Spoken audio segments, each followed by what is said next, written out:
Ketemu lagi nih sama Brisa. Di hari Rabu, di pagi hari ini kita akan membahas mengenai surat Al-Asr. Kalau di minggu kemarin kita membahas mengenai surat An-Nas yang banyak kandungannya, dan sekarang hari ini akan membahas surat Al-Asr. Sama dengan surat An-Nas, surat Al-Asr juga banyak kandungannya di dalam surat Al-Asr. Kita simak ya. Surat Al-Asr. Surat Al-Asr merupakan surat ke-103. Surat Al-Asr terdiri dari 3 ayat. Surat Al-Asr termasuk golongan surat Makkiyah. Dinamakan surat Makkiyah karena surat Al-Asr diturunkan di Mekah sebelum Nabi Muhammad SAW hijrah ke Madinah.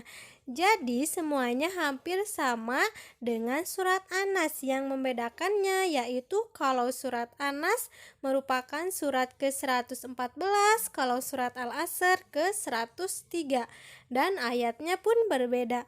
Kalau An-Nas ada 6 ayat, kalau Al-Asr ada 3 ayat. Melafalkan surat Al-Asr dan artinya. Bismillahirrahmanirrahim. Wal 'asr innal insana lafi khusr illal ladzina amanu wa 'amilus solihati wa tawasaw bil haqqi wa tawasaw bis sabr. Artinya, dengan menyebut nama Allah yang Maha Pengasih lagi Maha Penyayang.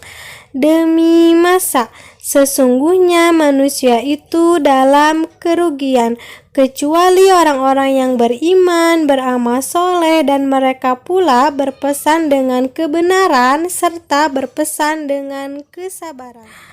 Cara menghafal surat Al-Asr.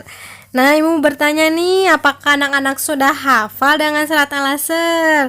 Kita sebagai anak muslim harus hafal dengan surat Al-Asr karena surat Al-Asr sering kita baca ketika pulang sekolah.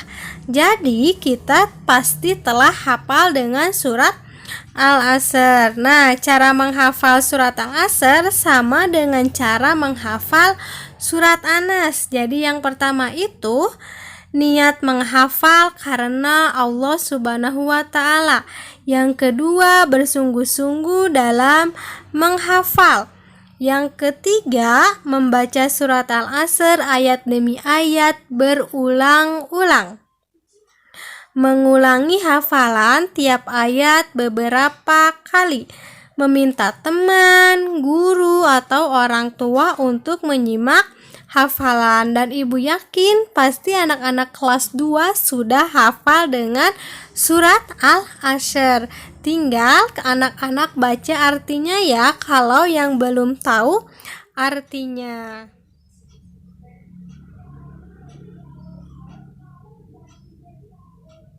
Mengenal makna yang terkandung dalam surat Al-Asr, yaitu yang pertama menggunakan waktu sebaik-baiknya, yaitu dengan cara beribadah kepada Allah, rajin belajar, membantu orang tua. Jadi kalau anak-anak memiliki waktu senggang di rumah, jangan lupa untuk membantu orang tua, belajar, istirahat secukupnya dan tidak berlebihan. Yang kedua ada beriman kepada Allah, yaitu dengan cara selalu melaksanakan sholat 5 waktu.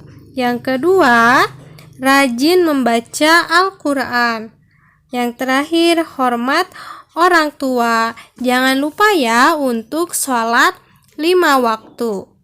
Selanjutnya, beramal soleh, yaitu kita harus beramal soleh dengan cara bersikap baik dan ramah kepada setiap orang. Yang kedua, saling tolong-menolong dengan sesama. Dan yang terakhir, saling berbagi dengan sesama. Selanjutnya ada saling mengingatkan dalam kebaikan. Yang pertama ada mengingatkan teman yang berbuat dosa agar tidak berbuat dosa. Jadi kita sebagai anak muslim harus mengingatkan temannya ya. Yang kedua, ada mengajak adik atau teman untuk sholat atau belajar. Jadi kalau lagi main, kalau mendengar azan waktunya sholat, harus sholat. Jangan lupa untuk sholat. Jadi salah satu dari kita harus mengingatkan untuk sholat.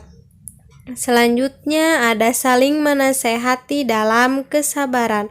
Yang pertama, ada mengajak teman untuk bersabar dalam belajar. Yang kedua, ada menghibur teman agar bersabar dalam menghadapi musibah. Jadi, kalau ada temannya yang kena musibah, kena sakit, kita sebagai teman yang baik, anak muslim yang baik, harus menghibur temannya supaya temannya bersabar, supaya temannya bisa senang lagi ya. Nah, kalau di minggu kemarin di dalam surat Anas yang terkandungnya yaitu harus berlindung kepada Allah sama hati-hati dengan bisikan setan ke dada manusia.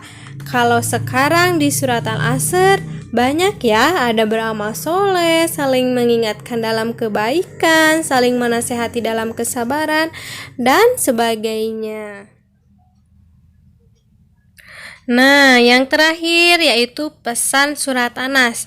Ada pesan nih dari surat Anas. Yang pertama, kita harus menggunakan waktu untuk kebaikan. Yang kedua, disiplin waktu untuk kebaikan. Yang ketiga, semua manusia berada dalam kerugian apabila tidak mengisi waktu. Jadi intinya anak-anak hebat harus menggunakan waktu dengan sebaik-baiknya demi melakukan kebaikan.